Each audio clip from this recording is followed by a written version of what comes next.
Daniel in Hong Kong writes to me, and he says, I am Daniel from Hong Kong. Yes, all right, I love it. And I own your great designed jitter eliminator, the original digital lens. Oh, cool. That was when I was at Genesis Technologies, along with Arnie Nudell, our speaker company out of Vail, Colorado. We made a product called the Digital Lens, who was designed by PS Audio's current chief engineer, Bob Stadther.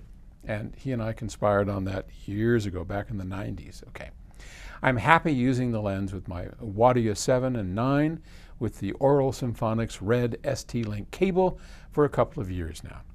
I know that the lens makes use of a RAM buffer to store certain amounts of input data, and it does reclocking and restructuring and also makes the input and output clocks asynchronous. All of that. Wow, very good, Daniel. That's all correct. My question is, does the output data processed by the lens still carry the CD transport's characteristics, or would the data be totally transformed into the lens style? The latter is pretty much true. If the lens was perfect, then it wouldn't matter at all what kind of transport you put in front of it, because it would carry no signature whatsoever of that transport.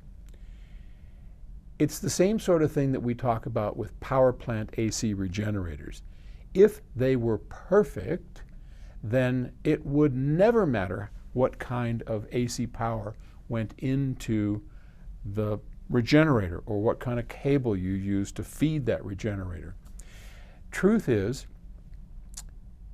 neither of them are perfect, and I don't know there is a product out there that is absolutely perfect. The closer we get, like we designed that in 1997.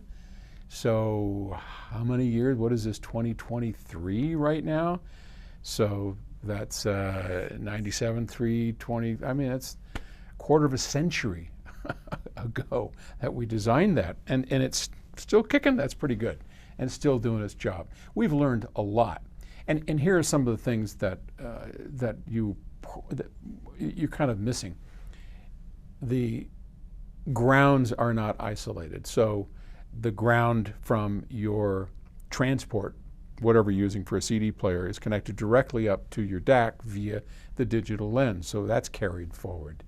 Even though we put it into a RAM buffer and we isolate it, they aren't truly isolated in the way that we would hope today that we could do using galvanic isolation, which further helps get rid of the characteristic sound of the source device, which is what we'd like to do, and get down just to the pure bits.